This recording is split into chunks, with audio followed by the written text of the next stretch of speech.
What is going on, RotoGrinders? Welcome to Card Stock After Lock. Of course, RotoGrinders, we are a daily fantasy site predominantly. I'll talk about some gambling as well, too. But on Tuesday nights, we talk sometimes some cardboard, and then every other week we talk some Top Shots. Joining me, he was going to enlighten us as far as what's going on in the Top Shot markets. You guys know Chief Justice. It's Will. Will, it's a very intimate show. Just the two of us tonight, man. Yeah, man, we've had quite a few intimate shows with you on vacation. So this is not a new situation for me. However, this is your first one behind the curtain. So welcome aboard. But honestly, I think Devin would agree. These two mans have been pretty good, especially when we were on cardboard, being able to talk some cards and pulling up some data. So it's been fun. And I'm really excited to get back in on Top Shot. We did a couple cardboard shows in a row because Jeff was on one. And, just full disclosure, it's probably going to be 2 cardboard shows in a row at least once every 3 weeks because Jeff comes on every 3 weeks. Now, that's not going to be the case this month because I know he'll be out of town. But generally speaking, he's on every 3 weeks. And it just typically goes Top Shot, cardboard, Top Shot, cardboard, Top Shot, cardboard. You see what I'm saying? That's kind of the. Is there going to be a test in this later? Because I've not been writing this down, but it's a. Yeah, of course not. Speaking of Jeff, roll that beautiful bean footage. SportsCardInvestor.com. Go over there, get in right now. Let me tell you something. And this is just to clear this up. Jeff has the app coming out that is now going to include market movers in the app, Dean. This is a game changer. Here's the thing. The promo code isn't going to work on the app. Have to go to the website and sign up. That's sportscardinvestor.com. Promo code GRINDERS, 20% off your first payment for the month or for the year. Dean asked a fabulous question a few months ago, and now I give this caveat every time we talk about it. If you use the promo code for the month, that is all you get. You do not get to go and then try to sign up for the year and use the promo code. It does not work. Promo code GRINDERS, 20% off first payment. That's for the year or the month. Sign up for the year the first time. Don't try to backdoor it. It's not going to work if you just use it for the month. Dean, back over to you, my friend. Yeah, so we're talking NBA Top Shots, and like you said, I've not been on this show in about a month or so for a variety of reasons. It's been cardboard. It was like a 3-man booth, and I would just cluster things up. And also, I was on vacation. Can you give me like a catch me up? Like, what have I missed? Can you give me like a synopsis as far as NBA Top Shots the last month or so? My moments have gone down recently. I believe that it's been a boost as far as the market. We'll talk about that, but. Can you give me like a quick summary? Give the people in chat. What up, chat? Do subscribe, turn on notifications. Hey, we're going to keep our eye on chat as well, too. If you guys happen to have any questions regarding Top Shot, I'll do my best to fire it at Will. Will is much better, much more suited to answering questions tonight as far as Top Shots. So give me like a catch me up. What did I miss? What's been going on like the last month or so? Well, I think if there's any form of a catch me up, Dean, in my opinion, I think Top Shot has tried to do a really good job of giving everyone access to packs. I think they want people to have moments, experience moments. The 10x days or 30x days, 100x days, 1,000x days, those days are done, right? And so now I think it's all about building a user base, and I think that's what I've been seeing. There have even been drops for only new users, right? So if you're new and you come into Top Shot, you sign up, there have been pack drops that are specifically designed for just you. Now, clearly those have been just regular common drops, and that's perfectly fine. And so that's what I think they've been trying to gear up for, is the influx of a new user base. in my opinion. I know we always kind of bleed into this, but I think if they're going to get into an NFL version or an MMA version, then what's going to happen is they still want the other products to be attractive, right? Like Topps goes out and they sell Topps Chrome MLB cards, but they also have Topps Chrome MMA now and Topps Chrome Soccer. And guess what? They want collectors to be involved in all of them. And so if new collectors, in my opinion, have a bad experience being able to obtain packs or moments in the first initial product, what's the likelihood that they're coming back for NFL? Well, if you're a true collector, maybe. If you're new and you're on the fence, you're probably off the fence and you're just going to give it up. So I think that's kind of what I've seen. I think, a lot of the bugs in terms of what I consider not a bug specifically, but it used to be a really slow process, right? For packs and listing moments, and an hour or 2 hours, you can list a moment every 10 hours. And I am exaggerating, but I think they've cleaned that up a bit. I think they've streamlined their processes. So that's kind of what I've seen.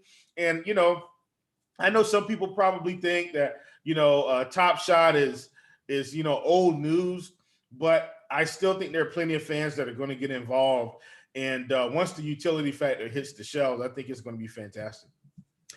Yeah, the new pack for new users. I happened to see those and kind of teased me a little bit when I jump on the site. But there was also another pack drop recently, and I guess you had to have a certain collector score. Well, let's talk about this. What is a collector score, and how useful is that? And is that working? What they're doing as far as their collector score? Because I looked pre-show and I have like 90 moments or so. And I bought a $1,500 pack for, not too long ago, maybe a couple months ago.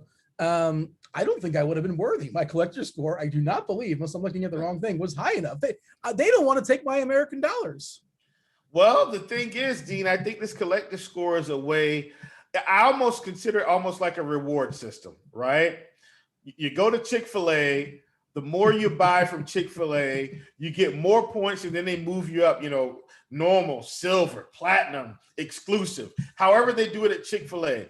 And then from time to time, you get to redeem those points for a milkshake or a sandwich or some nuggets, right? You're in the in crowd. You didn't have to pay for it. Now, clearly, Top Shot made you pay for this most recent rare pack, but it was only $24, Dean. Yeah. But you only got access to it if you had the proper score. And so I think this is what's going to separate the fly-by-nights from the real collectors. If you want to get in on some of the rares, the MGLEs, you want to get in on those, the hollows, right? You want to get in on the good, like what they consider to be top of the line, the good stuff. You're going to have the score to get in. And I think that's going to be a great separator. 1435 is my score, by the way. Is that okay? Is that bad? I guess that wasn't high okay. enough. You didn't get a rare pack, but I think it's okay. You've been in this thing. You probably haven't bought anything in a while, but you've been in, but now right? So now what also happens on the back end of the collector score? People say, I missed out on a rare pack for $24. I can't miss out on the rare packs. Those are still the most valuable, or the ones that have, those types of packs, rare, premium, it goes up the line, right? I can't miss out on those packs. They go back, they research collector score. Oh my God, my collector score is 5. Okay, what do I have to do to get to 2,500? Well, guess what that does? That creates what? A more balanced user base. And now people say, okay, if I want to get in on the good stuff, this is the criteria I have to meet. Well, guess what they do? They do what they have to meet the criteria for the next drop that may not come for a month. Top Shot has been rolling out packs, right? Pretty frequently in terms of these reserve packs. You can go in and get them, but they've been common packs, and now the moments are $1, $2, $3, $4. And guess what? If you were listening to this show a couple months ago, we talked about this with LG, right? Just saying, hey, we're going to need a layer of these really cheap moments. You need to be able to go in and pick up your favorite player for $4, $2, whatever it is. And yeah, it's going to be a 40 mint or a 35K mint, but you can get them in your collection. And that way, that's what kind of builds a community. Now we've got a baseline and we go from there. So collector score, in a nutshell, it's kind of You gain points by doing certain things, collecting moments, buying packs, buying and selling. All of that contributes. And now the way they're utilizing it is you have to have a certain score to get in on certain packs. And I think that's going to really create a little bit more buzz. And if people are on the edge, I think they'll either say, yeah, I need to get in on this, or let me just sell my moments, cut my losses, and get out of there.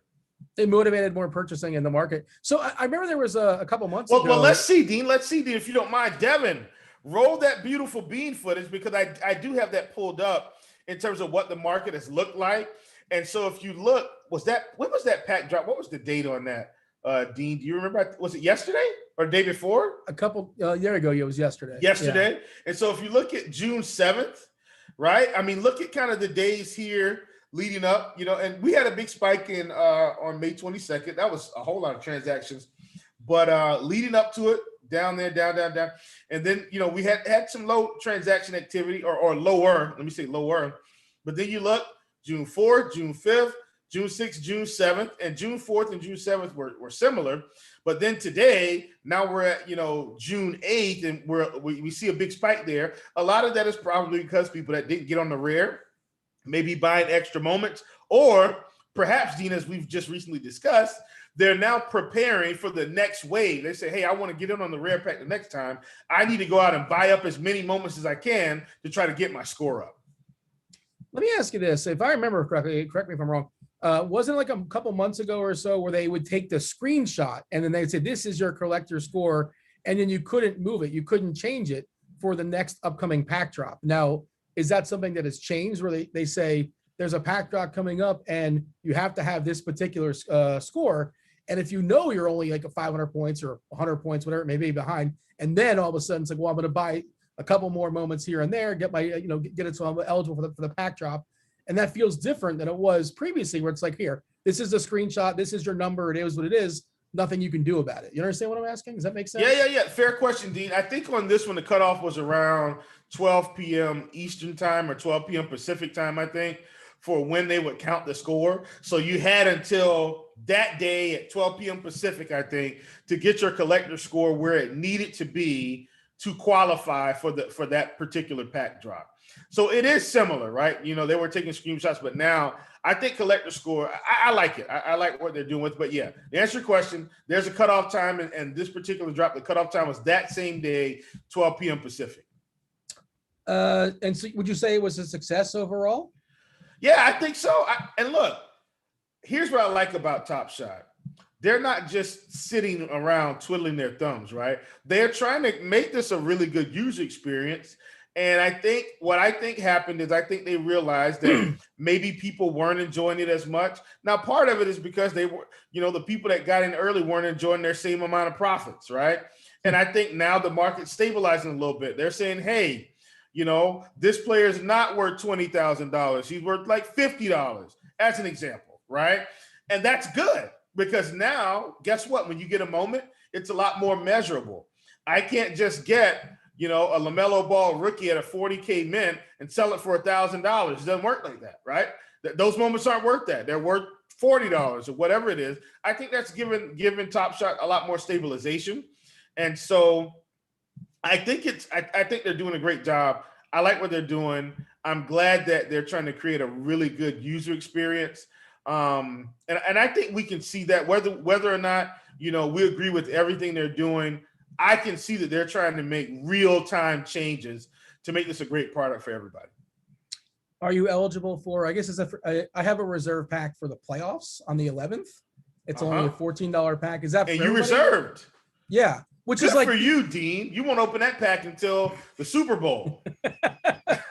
It's funny you said, because I was lucky enough to get, and it's an interesting phrasing, I was lucky enough to get the $1,500 pack, and I held on to it so long that I'm sure I cost myself some money, because just the way the kind of market was going, and everybody was waiting in line. You were lucky to get yourself the $1,500 pack, and I got Ball, Lonzo, not LaMelo, and I did end up selling it. I wasn't sure when the right time to sell it was or was not. And I did withdraw, by the way. I did make a withdrawal on the site, and I know that it's had some withdrawal issues, and I did get some money. I don't know how about yourself, if you've had any withdrawals with Top Shot, but I had no issues. It's a couple hoops to jump through, but I did get American dollars, so no issues there.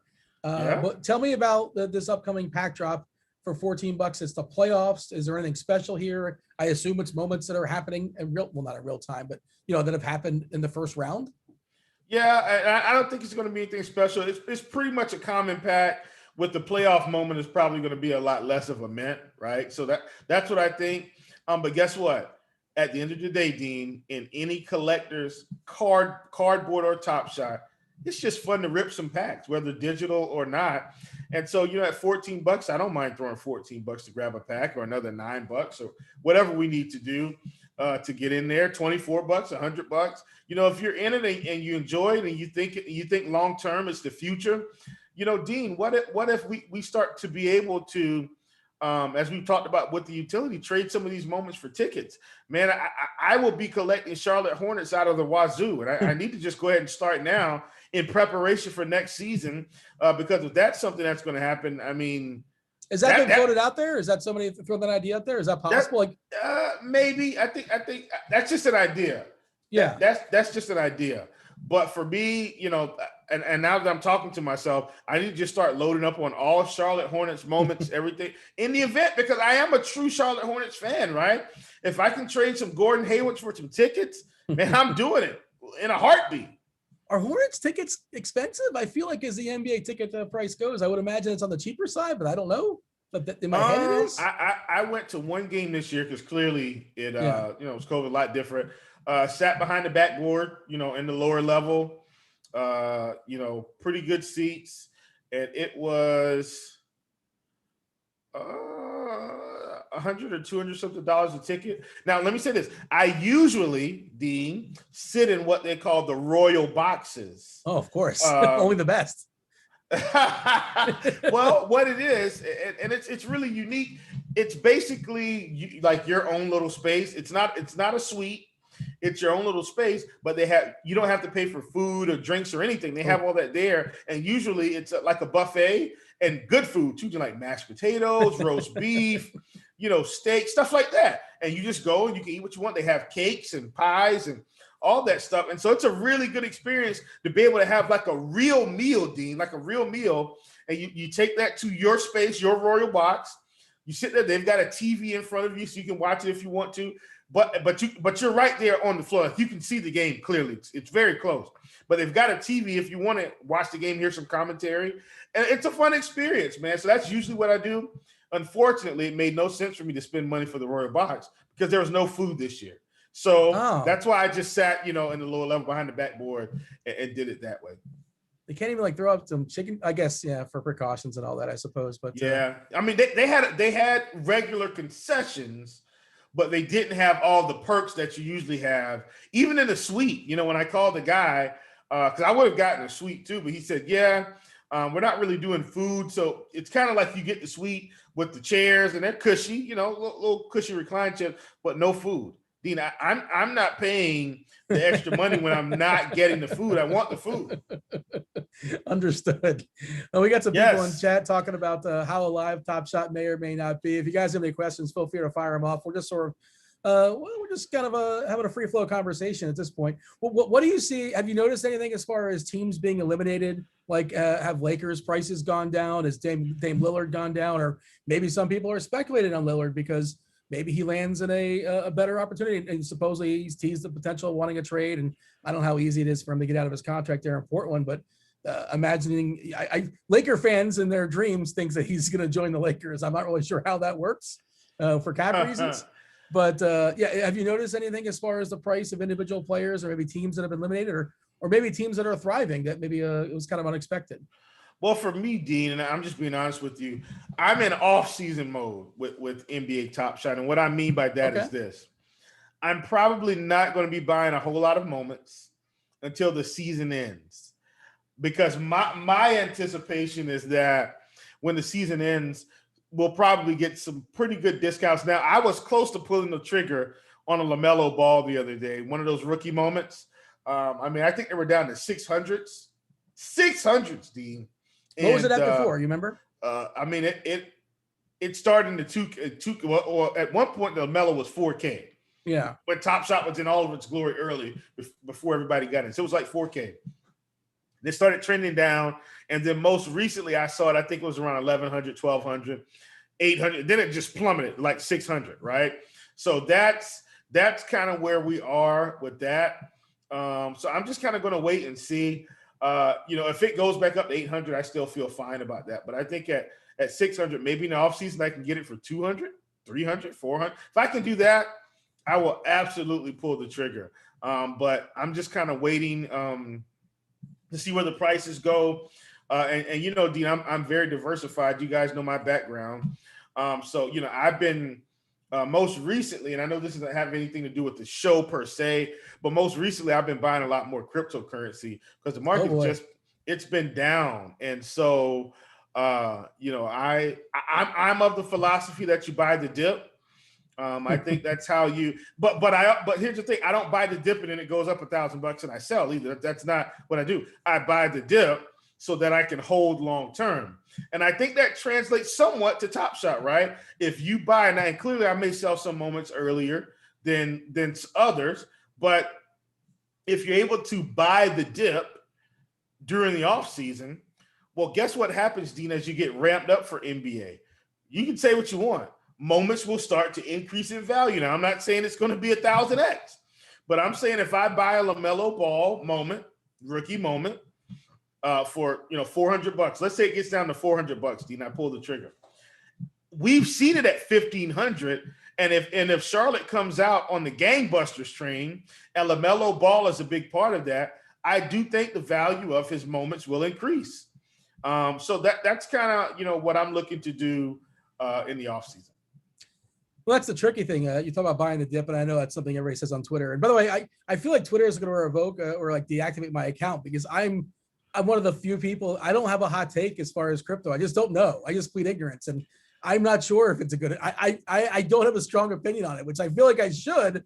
I Dean, just don't. I'm not smart enough to know. Reach out to me, Dean. We can have a discussion. Oh boy. We can have a discussion about whether or not you should probably be in some crypto. I've got my feelings about, and I'm going to give you my professional and non-professional opinion. Yeah. So, I'm not just going to, say, oh, you should do it or she shouldn't do it. We'll to have the moon. a real. That's my non-professional opinion. Well, let's say this. Let's say this because, and this rolls into Top Shot as well. We're in a very digital world, right? We're in a very digital world. And so we're in this space where if you can get in on anything early, the earlier you get in on it and not be the old man shouting at the cloud, the more profit potential you have. That's the key, right? And look, this has been the same thing for eternity. I had a guy that I met, and we can close it out after this. This is going to be a good story, by the way. Go for it, man. Have a guy that I met in the local grocery store, and we just kind of bumped into each other, grocery shopping. Oh, my bad. Sorry, man. Didn't mean to. Hey, how's it going? Going okay? Man, this crypto market. You into crypto? Well, yeah, I am actually. I mean, that's kind of how it went, right? Okay. So he starts talking, and then he tells me this story. And when he told me this story, I said to myself, even though I know what I'm doing financially, I was destined to bump into this guy today at the grocery store. Now I'll give you the story. He said, oh, I like that, Thomas. I put my hand up on your hip. When I dip, you dip. We dip. Throwback song. All right. I like that. I like that, T-Man. And we'll close it out with this. He says, let me tell you why I'm into crypto. Older guy. In his like 60s. In his 60s, Dean. Yeah. I should tell you something. He says, let me tell you why I'm into crypto. He's not yelling at the clouds. No. He says, back in the day, I was working for a company called Kodak. Mm-hmm. And of course, everybody knows what Kodak is, camera company. He says, and we were working. He said this was like, I don't know, late 90s, early 2000s. I can't remember exactly the time. I think it was in the 90s, mid 90s, late 90s, whatever. He says, and I had a coworker of mine, and we had been working at Kodak a long time. And so he said we had been there so long, they were kind of trying to shift some things. And so, me and one of my coworkers, they were going to give us this really big severance package and let us leave, go ahead and take our retirement, so forth and so on. He says, and when we got this big severance package, he said the guy had a cousin in Atlanta, Georgia. And he said, look, man, he said, my cousin is starting this new thing. It's going to be huge. It's going to be really big. He said, and so he said, man, take some of that. He said, man, just take $10,000. That was a specific amount. He said, man, take $10,000 and invest in my cousin's company. He said, man, I'm telling you, you won't regret it. He said, he's a sharp guy, super smart guy. He knows what he's doing. And it was in like satellite and TV. Who do you think the guy's cousin was, Dean? Well, I'm going to guess, is it DirecTV? Is that what we're talking about? No, it was Ted Turner. Wow, that's an old story. Yes, an old story. And he TBS, said, Turner Broadcasting System. That's like the late 70s it came into existence? Or something like that. But what he said was, he said, man, if I would have taken that $10,000 and invested, he said, I would have been, he said it would have been 25 million plus easy today. What am I saying? What's the moral of the story, Dean? What's the moral of the story? And I got tons of these stories outside of DFS. Like DFS is just my job, but my life is so much bigger than DFS or Top Shot. The moral of the story is that, well, is that a rhetorical question? Because I was just thinking, like, people just randomly start these conversations with you in the grocery store. You're much more like affable or friendly than I am. Nobody talks to me. The moral of the story is don't not talk to people in the grocery store. Second moral of the story is if the ground floor is always where you want to get in, if you want the most upside. Now, guess what? You can invest in Google today, right? God, I didn't think we were going to go there on this show. Enjoy this, guys. You won't get this the next time, I promise. You can invest in Google today, but your upside is so much less than if you would have invested in their IPO. Same thing with all the other big companies. Look at Home Depot, look at Lowe's, all these major companies. You can absolutely invest, right? But your upside is so much less. Think about it from a DFS standpoint. We are a daily fantasy sports company. You want to get the guy when he's you want Jordan Clarkson when it's a random Tuesday and they rule out everybody and nobody knew it was coming because the sites haven't had a chance to adjust. So you get him at 4K and he drops his 35, 40 fantasy points and you take it to the bank. You don't want Jordan Clarkson when they tell you 2 days ahead, hey, Mike Conley and Ingles and Mitchell aren't going to play today, and the fantasy sites have a chance to adjust, right? Yeah. So same thing, and it's the same thing with Top Shot. We didn't get in early enough to see the immense profit potential long-term. Backside of the story, that still doesn't mean it's not beneficial and fun, right? So I'm still involved in Top Shot. I still think it's great. And last but not least, promo code Grinders at sportscardinvestor.com, 20% off your first payment. Please, ladies and gentlemen, get in on it for the year, not the month. If you sacrifice the 20% for the month, you will regret it. Back over to you, Dean, and let's close this thing out. Sorry, guys, didn't mean to hog it up with all that. No, that was good. I enjoyed that. But it was very applicable.